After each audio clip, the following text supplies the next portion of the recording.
Bapak Ibu yang terkasih, semoga kita semua di dalam penyertaan dan perlindungan Tuhan, dan kiranya sukacita surgawi selalu kita nikmati di dalam kehidupan kita ini. Pada saat ini kita akan merenungkan firman Tuhan dari Yohanes 14 ayat 1 sampai 6. Saya akan bacakan untuk kita semua demikian firman Tuhan. Janganlah gelisah hatimu, percayalah kepada Allah, percayalah juga kepadaku. Di rumah Bapakku banyak tempat tinggal. Jika tidak demikian, tentu aku mengatakannya kepadamu. Sebab aku pergi ke situ untuk menyediakan tempat bagimu. Dan apabila aku telah pergi ke situ dan telah menyediakan tempat bagimu, aku akan datang kembali dan membawa kamu ke tempatku, supaya di tempat di mana aku berada, kamu pun berada. Dan kemana aku pergi, kamu tahu jalan ke situ. Kata Thomas kepadanya, Tuhan, kami tidak tahu kemana engkau pergi. Jadi bagaimana kami tahu jalan ke situ? Kata Yesus kepadanya, Akulah jalan dan kebenaran dan hidup. Tidak ada seorang pun yang datang kepada Bapa kalau tidak melalui aku. Amin. Tema firman Tuhan bagi kita di hari Minggu ini adalah jangan gelisah, tapi percayalah. Jangan gelisah, tapi percayalah. Rasa gelisah ini pasti akan selalu dihadapi oleh setiap orang. Perasaan gelisah ini merupakan respon ketika kita harus berhadapan dengan satu keadaan yang tidak biasa. Ketika kita berhadapan dengan satu keadaan yang baru, yang aneh. Sama halnya juga dengan situasi yang kita hadapi di saat ini. Ini adalah situasi yang penuh dengan keanehan. Manusia dikenal sebagai makhluk sosial yang harus selalu bersosial, ya, berbaur dengan sesamanya. Tetapi saat ini kita justru harus mengalami pembatasan sosial berskala besar. Ini adalah situasi yang tidak biasa. Ketika kita berhadapan dengan situasi yang tidak biasa, akan muncul rasa tidak tentram. Akan mempengaruhi suasana hati kita, membuat kita menjadi orang yang tidak sabar. Dan kegelisahan itu adalah hal yang wajar muncul dalam situasi yang demikian. Dan situasi ini semakin bertambah buruk lagi ketika kita tidak tahu sampai kapan ini akan berakhir. Bapak Ibu yang terkasih, kegelisahan adalah hal yang wajar muncul. Tetapi ada kegelisahan yang berlebihan, dan ini yang bisa menjadi penyakit. Pada saat ini kita melihat di dalam firman Tuhan di sini, ini merupakan pesan ataupun boleh kita katakan perintah kepada murid-muridnya untuk tidak gelisah di dalam menghadapi situasi sulit yang akan mereka segera hadapi. Jadi untuk dapat memahami nas firman Tuhan di sini, kita harus hubungkan dengan pasal yang ke-13. Di dalam pasal yang ke-13, Tuhan Yesus melakukan hal-hal yang tidak biasa juga, yang membingungkan para murid juga. Apa yang dilakukan oleh Tuhan Yesus dalam pasal 13? Dia mencuci, membasuh kaki murid-muridnya. Ini hal yang aneh. Kemudian dia mengatakan bahwa akan dihianati oleh muridnya. Tapi justru Tuhan Yesus tidak ada melakukan kemarahan kepada murid-muridnya, tetapi dia melakukan yang baik. Kemudian Tuhan Yesus mengatakan bahwa Petrus, murid yang dikasihinya, akan menyangkal dia. Yang anehnya lagi, Tuhan Yesus juga tidak marah kepada Petrus. Jadi kalau kita lihat, sebelumnya Tuhan Yesus mengatakan, aku akan mengalami penderitaan dan akan mati. Tapi dia tidak berusaha melarikan diri. Ini kan adalah hal yang aneh. Bapak Ibu yang terkasih, pada saat ini kita melihat Tuhan Yesus mengatakan, janganlah gelisah hatimu. Ini berhubungan untuk mempersiapkan para murid untuk menghadapi situasi berat yang akan segera mereka alami, yaitu mereka akan terpisah dari Tuhan Yesus. Dalam arti di sini kita bisa hubungkan dengan ketika Yesus harus mati selama 3 hari, dan kita juga bisa hubungkan dengan ketika Yesus akan meninggalkan murid-muridnya dalam dunia ini ketika dia akan naik ke sorga. Dan mengenai peringatan kenaikan Yesus ke surga, ini akan kita peringati pada hari Kamis tanggal 21 Mei 2020 ini. Bapak Ibu yang terkasih, di dalam ketidakmengertian para murid, di dalam ketidaktahuan mereka, di dalam hal yang tidak biasa mereka harus hadapi dan mereka akan jumpai nantinya, wajar kalau murid-muridnya menjadi gelisah. Wajar kalau murid-muridnya menjadi ketakutan. Dan di saat yang demikian Bapak Ibu yang terkasih, kita melihat Tuhan Yesus tahu apa yang dialami oleh para murid saat itu. Mereka gelisah. Gelisah bukan gelisah yang biasa, tetapi di sini kalau dalam bahasa anak muda sekarang mengatakan galau tingkat dewa. Dan di saat kegalauan para murid ini, Tuhan Yesus mengatakan dalam ayat yang pertama, jangan gelisah. Perkataan gelisah yang dipakai oleh Tuhan Yesus di sini lebih berarti kepada ketertarikan kepada yang tidak pasti, yang menyebabkan seseorang itu kehilangan sukacita, yang menyebabkan adanya konflik batin, yang bisa menyebabkan kehilangan ketenangan pikiran, membuat seseorang menjadi cemas dan tertekan. Jadi dengan kata sederhananya Tuhan Yesus mengatakan kepada murid-muridnya, jangan gelisah, dalam arti jangan kamu lebih tertarik kepada hal-hal yang bisa menghilangkan sukacitamu. Jangan kamu lebih tertarik kepada hal-hal yang bisa mengganggu pikiran, ketenangan, dan yang bisa menyingkirkan sukacita di dalam kehidupanmu. Bapak Ibu yang terkasih, kita melihat ini adalah pesan yang penting. Jangan gelisah. Jadi kalau kita melihat orang yang gelisah, pasti akan menjadi semakin lemah. Ada kegelisahan yang bisa membangun, tetapi kalau yang dimaksud di sini adalah kegelisahan yang berlebihan, lebih tertarik kepada hal-hal yang menakutkan dan yang mengerikan daripada hal-hal yang bisa mendatangkan sukacita yang Tuhan Yesus pernah berikan. Jadi kalau di zaman sekarang ini juga orang-orang kan lebih tertarik pada berita-berita yang menakutkan. Tapi kalau berita yang mendatangkan ketenangan, orang mengatakan, itu udah biasa. Pada saat ini kita mau diingatkan, jangan gelisah hatimu. Orang yang gelisah akan menjadi semakin lemah. Lemah secara jasmani. Ada banyak penyakit yang bisa ditimbulkan dari kegelisahan yang berlebihan. Bisa timbul stres, bisa timbul panic attack, serangan panik, dan lain sebagainya. Secara rohani, orang yang gelisah berlebihan juga akan bisa menjadi lemah secara iman dan meragukan kuasa Tuhan. Oleh karena itu Tuhan Yesus memerintahkan para muridnya untuk segera mengatasi kegelisahan mereka. Cari sumber kegelisahan kamu itu apa? Jangan gelisah. Cari sumber kegelisahannya. Jadi Bapak Ibu yang diberkati oleh Tuhan, kenapa murid-murid gelisah? Karena mereka lebih fokus kepada masalah-masalah yang mendatangkan hal-hal yang negatif bagi murid-murid. Ya, mereka akan mengalami penganiayaan, mereka akan dikucilkan.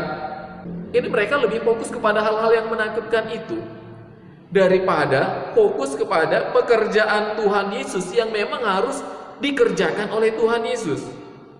Jadi Bapak Ibu berkati oleh Tuhan, ketika kita fokus memperhatikan keinginan kita dan kita tidak fokus memperhatikan tentang misi kerajaan Allah dalam dunia ini juga akan membuat kita mengalami kegelisahan yang sangat tinggi. Jemaat yang diberkati oleh Tuhan, pada saat ini Tuhan Yesus memberikan tips bagi kita, bagi murid-muridnya, bagaimana agar jangan gelisah. Kita lihat di dalam ayat yang pertama, kegelisahan di sini bisa diatasi hanya dengan iman yang paling utama. Memang ada banyak faktor lain yang bisa mengatasi kegelisahan, tetapi faktor utamanya adalah iman. Percaya kepada Kristus, ini adalah hal yang sangat penting untuk mengatasi kegelisahan di dalam kehidupan kita ini. Percaya berarti menggantungkan hidup kita di dalam pengharapan akan Dia, akan Kristus. Tetapi masalahnya kan, banyak orang bertanya, apakah segampang itu? Kalau aku udah percaya, apakah aku akan kehilangan yang namanya kegelisahan? Cuman yang diberkati oleh Tuhan. Tetapi kita lihat di dalam pembacaan firman Tuhan di sini, Tuhan mengatakan dengan jelas, janganlah gelisah hatimu. Apa yang harus dilakukan? Percayalah kepada Allah, percayalah juga kepadaku. Dalam kehidupan ini sering jadi masalah adalah, selain manusia dikenal sebagai makhluk sosial, manusia juga dikenal dengan makhluk yang aneh. Kenapa saya katakan aneh? Kalau dikasih syarat yang berat, protes sama Tuhan. Tapi kalau dikasih syarat yang ringan, juga nggak percaya dan mengatakan, apakah segampang itu Tuhan? Hal ini yang terjadi kepada Naaman ketika dia sakit kusta. Lalu di dalam 2 Raja-Raja 5 ayat 10-14, ketika diberitahukan bahwa dia cukup membenamkan dirinya sebanyak 7 kali di sungai Yordan, maka dia akan sembuh. Tapi dia protes, masa terlalu gampang kali? Apakah segampang itu? Ya, tapi untunglah ada pegawainya yang mengingatkan dia, Tuhan, kalau yang berat aja kau kerjakan, kenapa yang ringan tidak kau lakukan? Lalu dia lakukan, dan akhirnya dia sembuh. Di saat ini, di zaman ini, ada banyak orang yang di dalam kegelisahan. Tetapi orang tersebut tetap selalu di dalam kegelisahan, tetap selalu di dalam kecemasan berlebih dan takut dan lain sebagainya. Bukan karena Tuhan yang tidak mampu menolongnya, tetapi karena kita yang tidak mau percaya kepadanya. Oleh karena itu dia mengatakan, percayalah kepadaku, katanya. Banyak orang bisa datang kepada Tuhan Yesus, tetapi tidak semua orang bisa mendapatkan kuasa mujizatnya.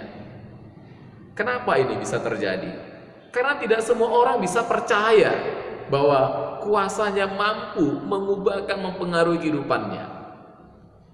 Ini yang terjadi kepada seorang perempuan yang mengalami pendarahan selama 12 tahun dalam Markus 5 ayat 25-34. Jadi pada waktu itu dia mengatakan, kupegang saja ujung jubahnya, aku akan sembuh. Lalu dia pegang.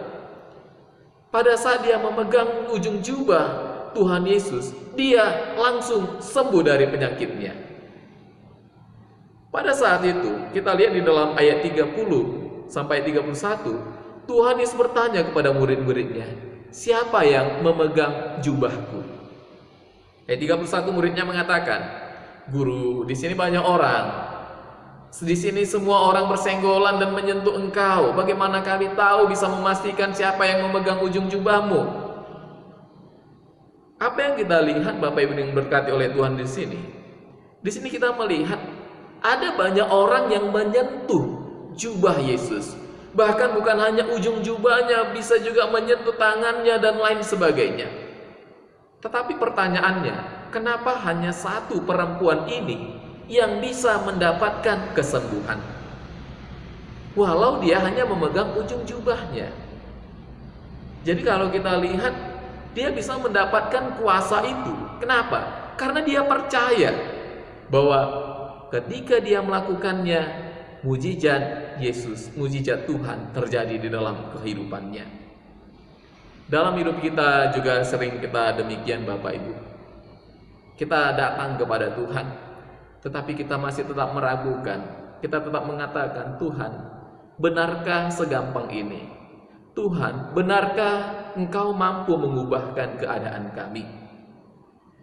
Oleh karena itu Bapak Ibu yang diberkati oleh Tuhan, Tuhan Yesus mengingatkan di dalam ayat yang pertama ini, jangan gelisah, tapi percayalah, tapi berimanlah.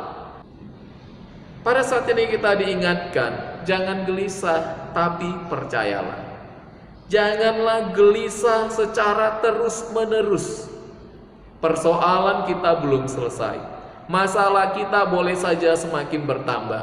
Pergumulan kita boleh bertambah berat. Tetapi iman kita jangan sampai bertambah kecil. Iman kita jangan sampai menjadi hilang. Oleh karena itu, kita melihat di dalam pembacaan firman Tuhan di sini, kita diajak, jangan gelisah, kalahkan gelisah kita. Dengan apa? Dengan percaya kepada Kristus. Kenapa kita harus percaya kepadanya? Kenapa murid-murid harus percaya kepada Yesus? Kita melihat di sini ada beberapa alasan kenapa kita harus percaya ketika kita melihat di dalam ayat 1 sampai ayat yang ke-6. Yang pertama, kita melihat Tuhan telah mempersiapkan tempat bagi kita. Ini dalam ayat yang pertama. Kata tempat di sini dapat diartikan sebagai rumah tempat tinggal. Dan Tuhan Yesus mengatakan sedang mempersiapkan tempat di rumah Bapa bagi muridnya. Selain itu, kata tempat di sini dapat kita artikan sebagai keadaan diterima. Salah satu penyebab kekhawatiran, kegelisahan manusia adalah tentang penerimaan akan dirinya. Ya, ketika kita tidak diterima di keluarga, apakah di keluarga orang tua, mertua, di lingkungan kita berada, maka ini akan menimbulkan kekhawatiran. Tidak diterima berarti tidak diberi tempat. Murid-murid juga wajar mereka khawatir. Mereka takut, nanti kami tidak punya tempat. Selama ini kami dihargai karena ada Kristus yang selalu menyertai kami. Karena Kristus mampu mengobati orang sakit dan melakukan mujizat, kami dihargai.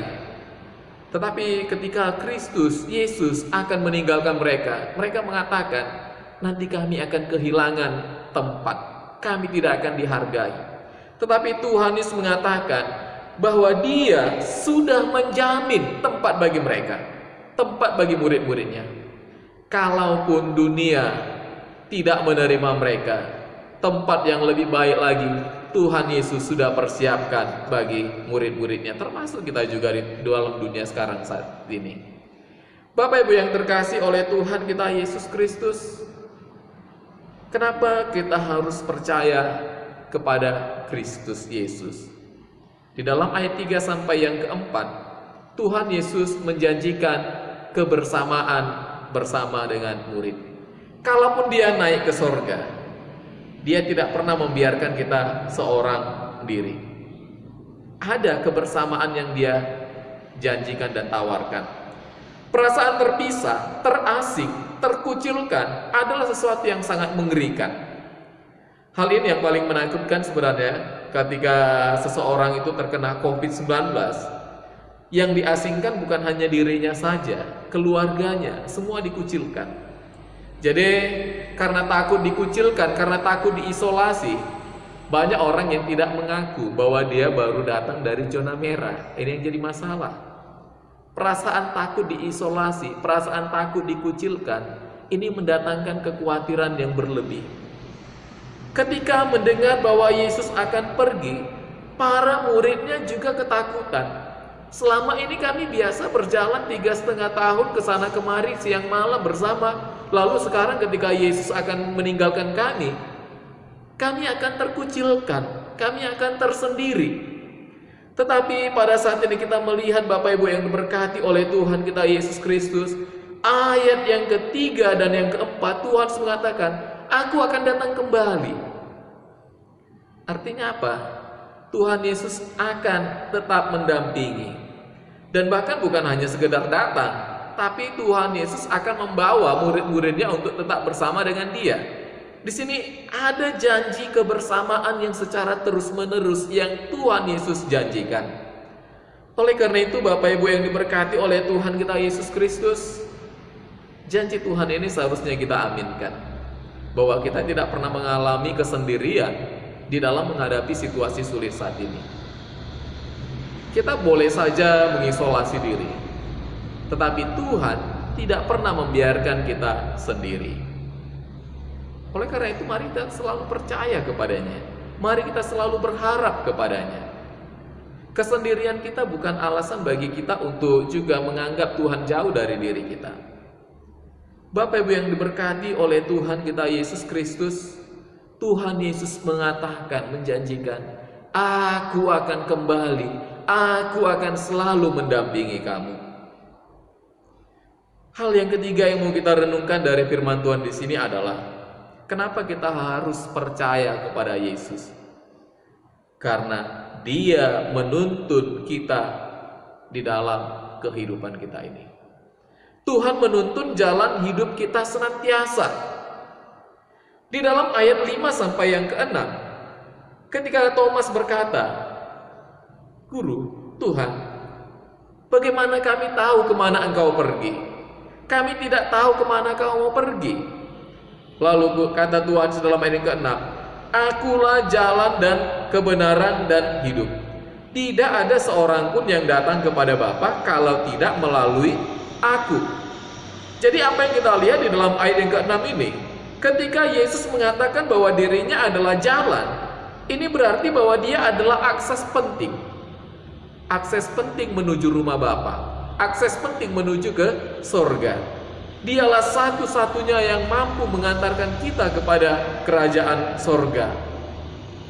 Jemaat yang diberkati oleh Tuhan, selain itu, ketika Tuhan Yesus mengatakan "Akulah jalan", hal ini juga perlu kita pandang bahwa mengikut Yesus dalam hidup ini ternyata tidak semudah seperti membalikkan telapak tangan.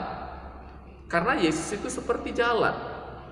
Jadi kalau kita lihat, jalan itu kan proses. Mengikut Yesus juga ada proses yang harus kita jalani, kita lewati. Di dalam sebuah perjalanan, ada banyak hal bisa kita jumpai. Jalan yang bagus ada, jalan yang berlobang ada, jalan yang rusak ada, jalan yang licin ada.